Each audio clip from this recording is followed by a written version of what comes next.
నమస్తే, welcome to ఇహా. నేను మీ షన్విత. ఆధ్యాత్మిక విషయాల గురించి మాట్లాడడానికి మనతో పాటు సింధు మాతాజీ ఉన్నారు. అమ్మతో మాట్లాడి పూర్తి వివరాలు తెలుసుకుందాం. నమస్తే అమ్మ. నమస్తే అమ్మ. ఎలా ఉన్నారమ్మా? బాగున్నాను అమ్మ, ఇప్పుడు కుండలని యోగా అని అంటున్నారు. అసలు కుండలని యోగా అంటే ఏంటమ్మా? ఓం శ్రీ గురుభ్యో నమః. ఓం శ్రీ మాత్రే నమః. కుండలిని యోగా అంటే మనిషిలో ఉన్నటువంటి పాజిటివ్ ఎనర్జీ, అంటే హ్యూమన్ బాడీ స్టేట్లో ఉంది కదా మన శక్తి అంతా. మనం ఏదైనా వర్క్ చేయాలనుకోండి, చేతులు పని చేయాలి, మైండ్ ఆలోచించాలి, మైండ్ ఇచ్చిన ఇన్స్ట్రక్షన్స్ హ్యాండ్ వర్క్ చేస్తుంది. అలాగా ఫిజికల్ వరల్డ్లో వర్క్ చేయాలంటే ఏం కావాలి? జస్ట్ మనసు బుద్ధి ప్రాపర్గా ఉంటే చాలు, శరీరం దానికి సహకరిస్తే చాలు. అలాగని యాస్ట్రల్ పవర్స్ అంటారు, అంటే హ్యూమన్ బాడీకి అతీతంగా. ఇప్పుడు మీరు ఇక్కడే ఉండి పాస్ట్లో ఏం జరిగిపోయిందో తెలుసుకోవాలి, ఫ్యూచర్లో ఏం జరుగుతుందో తెలుసుకోవాలి. మీ బాడీని, ఫిజికల్ బాడీని పంపించి తెలుసుకోలేరు కదా. ఫిజికల్ బాడీ ఫ్యూచర్లోకి పాస్ట్లోకి వెళ్ళదు. ఇంకేం ఎలా తెలుసుకుంటాం? మీ మనస్సుని బుద్ధిని పంపించాలి. ఎలా పంపిస్తారు? దానికి ఒక వెహికల్ ఉండాలి కదా. ఆ వెహికలే మన ఎనర్జీ బాడీ అన్నమాట. ఎనర్జీ బాడీ అంటే ఏంటంటే హ్యూమన్ బాడీలో యాస్ట్రల్ అంటే మనిషికి సంబంధించినటువంటి ఎనర్జీ బాడీనే మనం ఏంటంటామంటే సూక్ష్మ శరీరం అంటారు. ఈ సూక్ష్మ శరీరాన్ని ఎలా ఏర్పడుతుందంటే మనిషి మనస్సు బుద్ధి ద్వారా ఏర్పడుతుంది సూక్ష్మ శరీరం. దీంట్లోనే ఉంటాయి 7 చక్రాస్. ఈ 7 చక్రాస్ని యాక్టివేట్ చేసే పద్ధతే కుండలిని యోగా. కుండలిని యోగా అంటే మీ యాస్ట్రల్ పవర్ని పెంచుకోవడం. షట్చక్రాలు అనేది హ్యూమన్ బాడీకి సంబంధించింది అయినా కూడా యాస్ట్రల్ బాడీలో ఉంటాయి. మనకు బాగా దివ్య దృష్టి ఉండాలి, ఫ్యూచర్లోకి వెళ్ళాలి, పాస్ట్లోకి వెళ్ళాలంటే యాస్ట్రల్ బాడీతో వెళ్ళచ్చు. కానీ మీకు ఫోకస్ ఉండాలి కదా. మీరు ఇప్పుడు ధ్యాన స్థితిలోకి వెళ్ళారు, ఫ్యూచర్లోకి వెళ్ళాలంటే మీ హ్యూమన్ బాడీలో యాస్ట్రల్ బాడీని సపరేట్ చేయాలి. సపరేట్ చేసి దాన్ని పంపించాలి. దాన్ని పంపిస్తే కూడా మీకు అక్కడ సీసీటీవీస్ ఏమన్నా ఉంటేనే కదా మీకు ఇక్కడ చూడగలరు. దాన్ని దివ్య దృష్టి అంటారు. దివ్య దృష్టి. ఓకే. మీరు ఏదో వెహికల్ని పంపించారు వేరే ప్లేస్కి, అక్కడ ఏం జరుగుతుందో చూడాలి. సీసీటీవీ ఫుటేజ్ ఉండాలి, మీ మొబైల్ ఉండాలి. అక్కడ దానికుండే సీసీటీవీ ఫుటేజ్ థర్డ్ ఐ చక్ర. ఓకే. మీ యాస్ట్రల్ బాడీలో థర్డ్ ఐ చక్ర యాక్టివేట్ అయింది అనుకోండి, ఫ్యూచర్లో పాస్ట్లో ఏం జరిగిందనే విజన్ క్లారిటీగా కనిపిస్తుంది. ఓకే. మీ చేతిలో మొబైల్ ఉండాలి కదా అక్కడ టీవీ చూడాలంటే.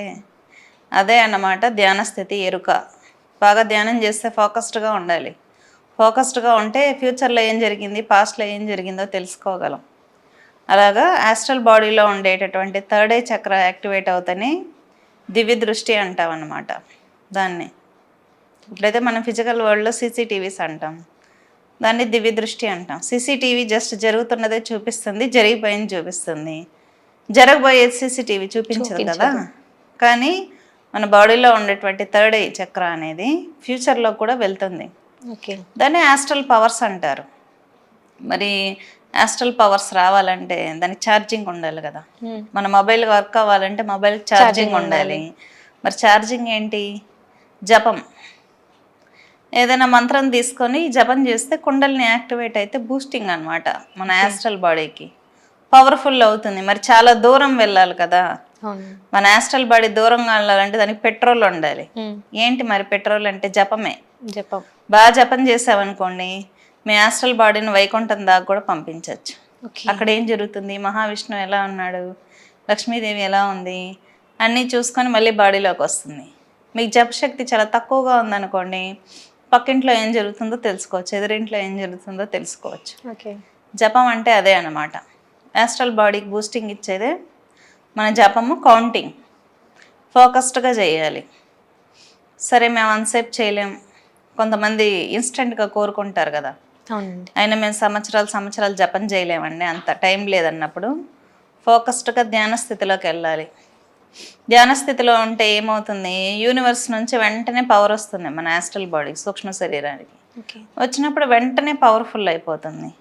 అలాగా మీ ఎనర్జీస్ని ధ్యాన స్థితిలో దాకా సమాధి స్టేట్లో దాకా తీసుకెళ్ళేదే కుండలిని యోగం అంటారు. ఓకే. ఈ కుండలిని యోగా ఇవన్నీ ఎందుకు చేస్తారంటే మీ యాస్ట్రల్ బాడీని పవర్ఫుల్ చేసుకోవడం కోసం. ఒక వ్యక్తి చనిపోయాడు అనుకుందాం, అతను ముక్తికి వెళ్ళాలి, మోక్షానికి వెళ్ళాలి, నరకానికి వెళ్ళాలా, పాపానికి వెళ్ళాలా డిసైడ్ చేసేది మన యాస్ట్రల్ బాడీని. ఓకే. వెహికల్ అన్నమాట మన ఆత్మకి. ఒక మనిషి చనిపోయినప్పుడు బాగా యాస్ట్రల్ అంటే వెహికల్ కదా, యాస్ట్రల్ బాడీ అంటే బాగా పవర్ఫుల్గా ఉంటే మన సోల్ని వైకుంఠం దాకా తీసుకెళ్ళి మోక్షాన్ని ఇస్తుంది. మన జపము మనం చేసుకున్న పుణ్యం ఏది లేదనుకోండి నరకానికి తీసుకెళ్తుంది. మన యాస్ట్రల్ బాడీ అనేది పవర్ఫుల్గా లేక ఇంకొంచెం యావరేజ్గా ఉందనుకోండి మన యాస్ట్రల్ బాడీకి పవర్ స్వర్గానికి తీసుకెళ్తుంది పుణ్యాలు ఏమైనా చేసుంటే. అందుకే మన మనసుని బుద్ధిని ఎలా ఉంచుకోవాలి? పవిత్రంగా ఉంచుకోవాలి. పవిత్రంగా ఉంచుకుంటే ప్రాణం పోయినప్పుడు చాలా జాగ్రత్తగా ఉన్నత లోకాలకు తీసుకెళ్ళిపోతుంది అనమాట మన ఆత్మని. మళ్ళీ మళ్ళీ జన్మ తీసుకోలేం. లేదంటే మళ్ళీ జన్మ ఏ కుక్క కడుపులోనో ఏ పంది కడుపులోనో పుడతారనమాట. చాలా చెత్త మెంటాలిటీస్ ఉంటారు కదా కొంతమంది, వాళ్ళని చంపేయాలి, వీళ్ళని చంపేయాలి, వాళ్ళు బాగుండకూడదు, వీళ్ళు తినకూడదు, వాళ్ళు మంచి చీరలు కట్టుకోకూడదు, ఇలాంటి థాట్స్ ఉంటాయి కదా.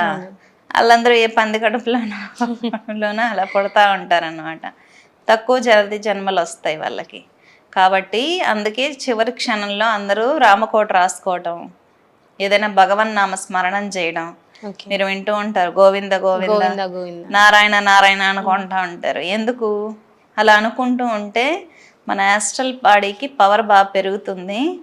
చివరి క్షణాలలో హ్యాపీగా ఉన్నత జన్మలు ఎత్తచ్చు, లేదు బాగా డబ్బులున్న వాళ్ళ ఇంట్లో పుట్టచ్చు, మంచి ఫ్యామిలీలో పుట్టచ్చు అని మంచి స్థాయికి వెళ్ళడం కోసం పవర్ పెంచుకుంటారనమాట. సరే, మరి పవర్ని ఎనర్జీ అనేది యూనివర్స్ కదా, యూనివర్స్ నుంచి పవర్ హ్యూమన్ బాడీకి కనెక్ట్ అవ్వాలంటే ఫస్ట్ మూలాధారంలో ఉన్న శక్తి సహస్రారానికి తీసుకెళ్ళగలగాలి. తీసుకెళ్తే యూనివర్సల్ సోల్ అనేది నార్మల్ సోల్ కనెక్ట్ అవుతుంది. కనెక్ట్ అయితే మనకు ఛార్జింగ్ అనమాట. కాబట్టి ఏంటంటే ఈ యూనివర్స్ బాడీలో ఉన్నటువంటి సోల్ని ఉన్నత స్థితికి తీసుకెళ్ళాలంటే కుండలిని యోగం చేయాలి. కుండలిని అంటేనే అమ్మవారు. ఓకే. మూలాధారంలో ఉన్న మీరు ఇప్పుడు టెంపుల్స్ దగ్గర ఊగుతూ ఉంటారు కింద మిందబడి, వాళ్ళంతా ఏంటంటే అసాధారణ స్థాయిలో కుండలిని సడన్గా పైకి లేస్తుంది, సడన్గా పడిపోతుంది. అప్పుడేంటి వాళ్ళ బాడీ వైబ్రేట్ అవుతుంది అనమాట. వాళ్ళకి తెలియదు. లేడీస్ మామూలుగా ఎమోషనల్గా కనెక్ట్ అవుతారు. దేవత దగ్గరికి పోయినప్పుడు వీళ్ళకి కష్టాలన్నీ గుర్తొచ్చేసి వీళ్ళకి మెంటల్ టార్చర్స్ అన్నీ గుర్తొచ్చేసినప్పుడు ఎమోషనల్గా కనెక్ట్ అయిపోయి ఓవర్ ఎనర్జీ ఫ్లో అయిపోతుంది అనమాట. వీళ్ళు వైబ్రేట్ అయిపోతూ ఉంటారు, కళ్ళల్లో వాటర్ వచ్చేస్తుంది, ఊగిపోతుంటారు, కింద పడిపోతారు. తెలియదు వీళ్ళకి ఎందుకు ఇలా అయిపోయిందో తెలియదు. ఏంటంటే ఒకేసారి ఎక్కువ ఎనర్జీ వచ్చి పడింది అనుకోండి, ఇప్పుడు మన మీద ఒక పెద్ద బండరాయి పెడితే మోస్తామా? లేదు, కదిలిపోతాం కదా. అదే మనకు క్యాపబిలిటీ ఉంటే మోయగలుగుతాం. అక్కడ కుండలిని సడన్గా లేయడం వల్ల వాళ్ళకి క్యాపబిలిటీ లేకపోవటం వల్ల పడిపోతున్నారు అనమాట. ఓగటాలు, కొంతమందికి అయితే ఒంటి మీద బట్టలు ఉండేది కూడా తెలియదు, కింద మింద పడుతూ ఉంటారు. వాళ్ళకి ఏంటంటే ఓవర్ ఎనర్జీ పడిపోతే అలా అయిపోతారు. అలాంటి వాళ్ళందరూ గురువు దగ్గర పోయి దీక్ష తీసుకున్నారనుకోండి స్టేబుల్గా వస్తారు. వాళ్ళ ఎనర్జీని ఐశ్వర్యంగా మార్చుకోవచ్చు అనమాట. కాబట్టి కుండలిని శక్తి అనేది ఏంటంటే మన ఆత్మకి బూస్టింగ్, ఎనర్జీ పెంచుకోవడం. అతీంద్రియ శక్తులు చాలామంది మన ఋషులు యోగులు ఎక్కడో ఉన్నటువంటి ప్లానెట్స్ అంతా చూసారు కదా ఇంతకు ముందే. సైంటిస్టులు టెస్ట్ చేయకముందే గ్రహాలు ఎలా ఉంటాయి, భూమి చుట్టూ సూర్యుడు ఇలాగా వాళ్ళు ఎలా గమనం అనేది ఎలా ఉంటుందో, వాళ్ళ గ్రహాలు డిఫరెంట్గా ఎలా తిరుగుతూ ఉంటాయి ఒకదాని చుట్టూ ఒకటి, అన్నీ ఐడెంటిఫై చేసి చెప్పారు. మరి టెలిస్కోప్ అలాంటివి లేదు కదా, ఎలా ఐడెంటిఫై చేశారంటే దివ్య దృష్టి. హ్యూమన్ బాడీలో థర్డ్ ఐ ఉంటుంది, ఇక్కడ ఉంటుంది. మన బాడీని వదిలేసి బయటికి వెళ్ళాలనుకోండి, మన యాస్ట్రల్ బాడీని మూలాధారం నుంచి హీల్ చేయాలి. హీల్ చేస్తే ఇక్కడ నుంచి పెట్టే గిరినంటే ఎగురుతుంది అనమాట. బాగా జపం చేస్తా ఉన్నాం అనుకోండి, యాస్ట్రల్ బాడీ ఇక్కడ నుంచి బయటికి వెళ్తుంది. ఇక్కడ నుంచి వెళ్తే ఫ్యూచర్లోకి వెళ్ళొచ్చు, పాస్ట్లోకి వెళ్ళొచ్చు. హ్యూమన్ బాడీని పంపించలేం, యాస్ట్రల్ బాడీని పంపించవచ్చు. సరే, అది బయటికి వెళ్తుంది అంతా ఓకే, కానీ మనకు గుర్తుంటుందా అంటే ఉంటుంది, ఎరుక ఉండాలి. దానికే ధ్యానం చేస్తారు అందరు. ఓకే. పిరమిడ్ ధ్యానాలు ఇవన్నీ ఉంటాయి కదా. ఇవన్నీ ఏంటంటే మనం మనస్సుని మన బుద్ధిని ఎక్కడ దాకా పంపిస్తున్నాం, టార్గెట్ ఫిక్స్ చేసుకొని పంపించాలన్నమాట. మన గురించి ఎవరేమనుకుంటున్నారు అంటే అందరూ ముందర యాక్టింగ్ చేస్తారు కదా, అవునండి. వెనకాల చాలా జరుగుతూ ఉంటాయి. కాబట్టి మనం యాస్ట్రల్ బాడీతో చూసినప్పుడు ఒక మనిషి యొక్క ఒరిజినల్ క్యారెక్టర్ తెలుసుకోవచ్చు అనమాట. ఓకే. ఇంతకుముందు స్వాములు ఓ మనిషిని చూస్తానే అతని మనసులో ఏమనుకుంటున్నాడు బయటికి చెప్పేసేవాళ్ళు. ఎలా చెప్పేసేవాళ్ళు? కళ్ళు మూసుకొని అలాగా అలా యాస్ట్రల్ బాడీని బయటికి తీసి అతని యాస్ట్రల్ బాడీతో కమ్యూనికేట్ అవుతారు. దాన్ని మైండ్ రీడింగ్ అంటారు అనమాట. ఓకే.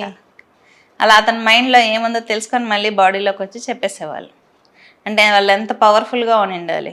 బాగుందండి. ఈ యాస్ట్రల్ పవర్స్ని పెంచుకోవడానికి కుండలిని యోగం చేస్తారు. ఓకే. ఇంతకు ముందైతే అదేదో అన్ఎడ్యుకేటెడ్ వాళ్ళు చేసుకునేది అనుకునే వాళ్ళు, కానీ ఇప్పుడు అందరికీ అవేర్నెస్ వచ్చింది అసలు ఎందుకు చేసుకోవాలి ఏంటి అని. సూపర్ న్యాచురల్ పవర్స్ పొందడం కోసం ఓకే. చెవులు అనేది లిమిటెడ్గా వాయిస్లు వింటుంది. ఫ్యూచర్ వాయిస్లు పాస్ట్ వాయిస్లు వినలేదుగా, ప్రజెంట్ వాయిసే వింటుంది. అదే మీకు యాస్ట్రల్ బాడీకి ఉన్నటువంటి చెవు అయితే ఏం వింటుంది? ఫ్యూచర్లో ఏం జరుగుతుందో వినగలుగుతుంది, జరిగిపోయినవి కూడా వినగలుగుతుంది. కాబట్టి మనకి యాస్ట్రల్ సూపర్ న్యాచురల్ పవర్స్ పెంచుకోవడం కోసం చేసేదే కుండలిని యోగా. కుండలిని యోగా అంటేనే అమ్మవారు. మీకు ఈ పూనకాలు వచ్చేవాళ్ళు జపం తీసుకున్నప్పుడు కింద మింద పడిపోయి విచిత్రంగా ప్రవర్తించే వాళ్ళంతా ఎవరనుకుంటున్నారు? బాగా యూనివర్సల్ కాస్మిక్ ఫోర్సెస్ కనెక్ట్ అయిపోయి వీళ్ళు బేర్ చేయలేక అలా అయిపోతారనమాట. అందుకే గురువు ఉండాలి. ఇప్పుడు డ్రైవింగ్ చేసేటప్పుడు మనకు మెంటర్ లేకపోతే ఎలా ఉంటుంది? ఎలా పడితే అలా స్టీరింగ్ తిప్పుకొని వెళ్ళి యాక్సిడెంట్లు అయిపోతాయి కదా. అలాగా చాలా మంది బుక్స్ చూసి మంత్రాలు చేస్తారు గురువు లేకుండా. వాళ్ళకి ఏంటి పిచ్చెక్కచ్చు, నరాల్లో బ్లడ్ క్లాట్ అయిపోవచ్చు, సడన్ గా దర్శనాలు వచ్చి అతని టైం బాగుంటే గుండె అయిపోవచ్చు చూడలేక. మీకు సడన్ గా కూర్చుంటారు, ఏదో మంత్రం చేశారు అనుకుందాం, ఏ బేతాళ సాధన చేశారు, బేతాళుడు వచ్చి ముందర నిల్చుకుంటే ఆయన అస్థిపంజరం లాగా ఉంటాడు. అస్థిపంజరం వచ్చి ముందర నిల్చుకుంటే మీరు బేతాళుడు అని గుర్తుపెట్టలేరు కదా, మీకు ఎవరు చెప్పరు, గురువులు ఉండరు. అప్పుడు మీరు ఏం చేస్తారు? గుండె అయిపోద్ది సడన్ గా. కాబట్టి ఉగ్రదేవత సాధనలు ఏంటంటే షాకింగ్ గా ఉంటాయి. నార్మల్ మొల్డ్ మనం ఉన్నప్పుడు సడన్ గా వచ్చి ముందు నిల్చుంటారు బ్లాస్ట్ లాగా. యాస్ట్రల్ బాడీ అంటే వాళ్ళు కాంతి శరీరాలు అనమాట. ఒక లైట్ బాడీ వచ్చి సడన్ గా మీరు ప్రైవసీగా ఉన్నప్పుడు వచ్చి ముందు నిల్చుంటే ఏం చేస్తారు? గుండె అయిపోతుంది. కాబట్టి చేయకూడదు. ఉగ్రదేవత సాధనలన్నీ ఏంటంటే వెంటనే వచ్చేస్తారు. కలియుగం కదా, కలియుగంలో తొందరగా పలికేది చండీదేవి. ఉగ్రదేవతలు తొందరగా వస్తారనమాట. కాబట్టి కొంచెం జాగ్రత్తగా గురువు ఆధ్వర్యంలో చేసుకోవాలి. కుండలిని యోగం అనేది చిన్నదేం కాదు. మనిషిలో ఉండేటువంటి పంచ ప్రాణాలు అంటారు. పంచ ప్రాణాలు ఏకమైతే సుషుమ్న నాడి యాక్టివేట్ అవుతుంది అనమాట. యాక్టివేట్ అయ్యి సహస్రారం చక్రం మూలాధారం యాక్టివేట్ అయింది అనుకోండి, మీకు కొంచెం స్టెబిలిటీ వస్తుంది. కొన్ని విషయాల మీద స్టేబుల్గా స్థిరమైన నిర్ణయాలు అనేది తీసుకుంటారు. అలాగే స్వాదిష్టాన చక్రం ఉంటుంది. తరువాత మణిపూర చక్రం అని ఉంటుంది, రుద్రుడు ఉంటాడు అక్కడ, రుద్రుడు కాళి. ఆ చక్రం యాక్టివేట్ అయిన తర్వాత అనాహతం ఉంటుంది హృదయ స్థానంలో. తర్వాత విశుద్ధి చక్రం ఉంటుంది. విశుద్ధి చక్రం తర్వాత ఆజ్ఞ, తర్వాత సహస్రార చక్రం ఉంటుంది. సహస్రార చక్రానికి ఎనర్జీ వెళ్ళిపోయింది అనుకోండి, పూజారులు వెనకాల పెట్టుకుంటారు కదా. ఎందుకు అలా పెట్టుకుంటారంటే ఇక్కడ సహస్రార చక్రం ఉంటుంది, అందుకే అక్కడ హెయిర్ తీయరు వాళ్ళు. కాబట్టి చాలా మంది మీరు స్వాములు చూసినప్పుడు పైన ముడులు వేస్తూ ఉంటారు, మీకు ఐడియా ఉందా? అలాగా అక్కడ ఉంటుంది అనమాట. అమ్మవారు వచ్చి కూర్చుంటుంది. సమాధి స్టేట్కి వెళ్ళిపోయామనుకోండి, సహస్రారంలో ప్రాణం ఉంటుంది. అదే థర్డ్ ఐలో వచ్చింది అనుకోండి ఎనర్జీ, శివశక్తులు ఏకమయ్యే ప్లేస్ అది. ఇక్కడ నుంచే మనం ఎగరగలుగుతాం బయటకి, ఫ్యూచర్లోకి, పాస్ట్లోకి కమ్యూనికేట్ అవ్వాలన్నా. నిన్న వీడియోస్ చాలా వీడియోస్ చూసినప్పుడు నేను కొన్ని ఎనర్జీని ఆవాహన చేస్తూ ఉంటాను ఇలా బొట్టు పెట్టి. అవునండి, చూస్తుంటాను. ఎందుకు ఇక్కడే బొట్టు పెట్టాలి? నార్మల్గా పిలవచ్చు కదా. అంటే వాళ్ళకి సంబంధించినటువంటి యాస్ట్రల్ వరల్డ్లో కొంతమంది ప్రేతాత్మలు పట్టిన వాళ్ళు వస్తూ ఉంటారు. అవి ఎక్కడో ఉంటాయి పగలు. వాటిని సడన్గా రమ్మంటే ఎలా వస్తాయి? బలవంతంగా లాగాలి. ఓకే. బలవంతంగా లాగాల్సి వచ్చినప్పుడు బొట్టు పెట్టి మంత్రం చెప్తే వెంటనే వస్తాయన్నమాట బాడీ మీదకి. అలా ఎనర్జీస్ని యాక్టివేట్ చేస్తాం. కాబట్టి ఇలా ఉంటుంది ప్రొసీజర్. సూపర్ న్యాచురల్ పవర్స్ పెంచుకోవడానికి చేసేది కుండలిని యోగా. కుండలిని యోగా అంటే ఏంటంటే మీరే అమ్మవారు అయిపోతారు ఇంకా. ఓకే. చిన్న విషయం ఏం కాదు ఇది. ఓకే. సో పవర్స్ రావాలి అని అంటే మరి ఎలా సాధన చేయాలంటారండి దానికి? ఫస్ట్ నమ్మకం ఉండాలి. మ్యాక్సిమం ఎందుకు ఎంటర్ అవ్వరు ఈ విషయాల్లో అంటే, దేవుడు కనిపిస్తాడా, ఇదంతా ట్రాష్, మూఢనమ్మకాలు అని పబ్లిక్కి ఒక రకమైనటువంటి ఫీల్ ఉంటుంది. కానీ ఒకసారిగా సడన్గా దేవుడు కనిపించాడు అనుకుందాం, రియలైజ్ అయిపోతారు కదా. ఎవరు ఎన్ని చెప్పినా మీరు వినరు. ఒకసారి ఎక్స్పీరియన్స్ వచ్చింది అనుకుందాం. మీరు రాముడిని చూసారు అనుకుందాం, రాముడు సడన్గా కనిపించేశాడు. చాలా మంది వచ్చి రాముడు లేదు అంత బూటకం అంటే మీరు ఏమంటారు? నేను చూశాను రాముడిని, నిజంగా రాముడు ఉన్నాడు అంటారు. అవునా? అలాగేమవుతుందంటే ఖచ్చితంగా మనకు అనేది ఎక్స్పీరియన్స్లు వస్తాయి కుండలిని యోగంలో. అంటే నిజంగా మీరు చూస్తారు దేవుణ్ణి, నిజంగా రాముడిని చూడొచ్చు, కృష్ణుడిని చూడొచ్చు, కమ్యూనికేట్ అవ్వచ్చు స్పిరిచువల్ ఎనర్జీస్తో. ఫస్ట్ నమ్మకం ఉండాలి కుండలిని యోగం చేయాలంటే. తర్వాత సరైన గురువు ఉండాలి. ఈ వేలో వెళ్ళు అని చెప్పే గురువు కూడా ఉండాలి కదా, ఏదో మనల్ని డైవర్ట్ చేసేయకుండా అవి ఇవి చెప్పి. సరైన గురువు ఆధ్వర్యంలో ఆ సాధన చేస్తే ఫస్ట్ మీరు ఏదైనా రంగంలో ఉన్నప్పుడు ఆ రంగంలో బెటర్గా వెళ్ళగలుగుతారు. మీరు ఇప్పుడు యాంకరింగ్ చేస్తున్నారు, మీ ఫీల్డ్లో మీరు బ్రైట్గా అవుతారు. ఒక్కొక్కరి ఫీల్డ్లో వాళ్ళు బ్రైట్గా అవుతారు. లేదు వాళ్ళ దైవాన్ని నిన్నే చూస్ చేసుకుంటాను అంటే ఇంకా అమ్మవారు చాలా అద్భుతాలను చూపిస్తుంది అన్నమాట. యూనివర్స్లో మనమే కాదు చాలా ఎనర్జీస్ ఉంటాయి. భూత ప్రేత పిశాచ గణాలు, యక్షులు, కిన్నెరలు, కిం పురుషులు, నాగులు, ఇలాగా ఎన్నో ఎనర్జీస్ ఉంటాయి. వాటితో మనం కమ్యూనికేట్ అవ్వాలంటే హ్యూమన్ బాడీతో కమ్యూనికేట్ అవ్వలేము. మాంసపూరితమైన నేత్రాలకి ఎనర్జీస్ కనిపించవు. ఇప్పుడు మనం సూక్ష్మజీవులను చూడాలనుకోండి, ఇది పెట్టి చూస్తాం, భూతద్దంలో పెట్టి చూడటము, ఏదైనా ఒక ఇన్స్ట్రుమెంట్ వాడి చూడటము, మైక్రోస్కోప్ యూస్ చేయడము, ఇలాంటివి చేస్తూ ఉంటారు. అలాగా హ్యూమన్ ఐకి ఎనర్జీస్ని చూసే క్యాపబిలిటీ ఉండదన్నమాట. అమ్మవారు మనకు కనిపిస్తుంది, అమ్మవారు అనుకోవాలి, వాళ్ళు అనుకుంటే మనకు కనిపిస్తారు. మనం చూడాలనుకుంటే మనం చూడలేం. చూడాలంటే దివ్య దృష్టితో మాత్రమే చూడగలం. అంటే యాస్ట్రల్ బాడీ అని చెప్పాను కదా మీకు, ఆ యాస్ట్రల్ బాడీతో మాత్రమే మనం చూడగలం. దానికి ధ్యాన సాధన, మెడిటేషన్స్ ఇవన్నీ అన్నమాట. అమ్మ ఇప్పుడు మీరు చెప్పగలుగుతారా మరి దేని గురించి? ఇప్పుడు వేరే వాళ్ళ సోల్లోకి వెళ్ళి ఏం జరుగుతుందని తెలుసుకోవచ్చు కదా. చెప్పచ్చు, వాళ్ళు ఉండాలి, వాళ్ళు వాళ్ళతో మనం కమ్యూనికేట్ అవ్వాలి. నేనే కదా, అది ఎవరైనా చెప్పచ్చు. మీరైనా ప్రాక్టీస్ చేస్తే చెప్పచ్చు, ఎవరైనా చెప్పచ్చు. అది ఎవరైనా చేయొచ్చు. హ్యూమన్ బాడీ ఉన్న ఎవరైనా ఎవరి గురించి అయినా తెలుసుకోవచ్చు. ఈరోజు మనం కుండలిని యోగం గురించి మాట్లాడుకుంటున్నామంటే ఎందుకు అంటే కొన్ని లక్షల మంది ఎక్స్పీరియన్స్లు పొందిన వాళ్ళు ఉన్నారు. ఎందుకంటే ఇది కేవలం మన మతమే కాదు, అనేక మతాలు ఇలాంటివన్నీ బిలీవ్ చేస్తాయి. ఎందుకంటే వాళ్ళు ప్రేతాత్మల్ని చూసున్నారు, కమ్యూనికేట్ అయి ఉన్నారు. దెయ్యం ఉంటే దేవుడు ఉంటాడు, దేవుడు ఉంటే దెయ్యము ఉంటుంది. పాజిటివ్ ఎనర్జీ ఉంటే నెగిటివ్ ఎనర్జీ ఖచ్చితంగా ఉంటుంది. యూనివర్స్లో ఒక సైడ్ లైట్ ఉంటుంది, లైట్ ఉంటుందంటే ఒక సైడ్ డార్క్నెస్ ఉందనే అర్థం. డార్క్ ఉంటేనే లైట్ ఉంటుంది. కాబట్టి అది విడదీయలేని సంబంధం అన్నమాట. కాబట్టి ఇలాంటి యాస్ట్రల్ పవర్స్ని పెంచుకునేదే కుండలిని సాధన, కుండలిని యోగం. వీళ్ళేంటంటే మనిషికి, హ్యూమన్ బాడీకి రకరకాల ఎమోషన్స్ ఉంటాయి. కోపము, కామము, క్రోధము, మదమాశ్చర్యాలు అన్నీ ఉంటాయన్నమాట. ఇవన్నీ హ్యూమన్ బాడీ మీద ఆధిపత్యం చలాయించడం కోసం, అంటే తన మైండ్ కంట్రోల్లో హ్యూమన్ బాడీని తెచ్చుకోవడం కోసం చేసే సాధనలే రకరకాల సాధనలు. ఇప్పుడు అఘోర సాధనలని, నాగ సాధువులని మీరు కుంభమేళల్లో చూసుంటారు. వీళ్ళంతా ఎందుకు అంత కష్టపెట్టుకుంటారు బాడీని అంటే వీళ్ళ మైండ్ కంట్రోల్లోకి బాడీని తీసుకొని రావడానికి. అంతేగాని బాడీ చెప్పినట్టు వాళ్ళు వినటానికి కాదు. వాళ్ళు ఫుడ్ని కంట్రోల్లో తెచ్చుకుంటారు, కామాన్ని కంట్రోల్లోకి తెచ్చుకుంటారు, తర్వాత కష్టాన్ని కూడా కంట్రోల్లోకి తెచ్చుకుంటారు. అసహ్యంలో కూడా దేవతని చూడటానికి ట్రై చేస్తారన్నమాట. ఎందుకంటే రకరకాలైనటువంటి ఎమోషన్స్ మీద వీళ్ళ ఆధిపత్యం చెలాయించడం కోసం అనేక రకాలైనటువంటి సాధనలు ఉంటాయి. ఓకే. ఇటువంటి సాధనలను కంట్రోల్లోకి తెచ్చుకోవడానికి కుండలిని యోగం అనేది కూడా చేస్తూ ఉంటారు. కుండలిని యోగం అంటే ఏంటంటే మనల్ని ఏ ప్రకృతి అయితే నడిపిస్తుందో ఆ ప్రకృతి ఏంటో తెలుసుకోవడమే. ఓకే.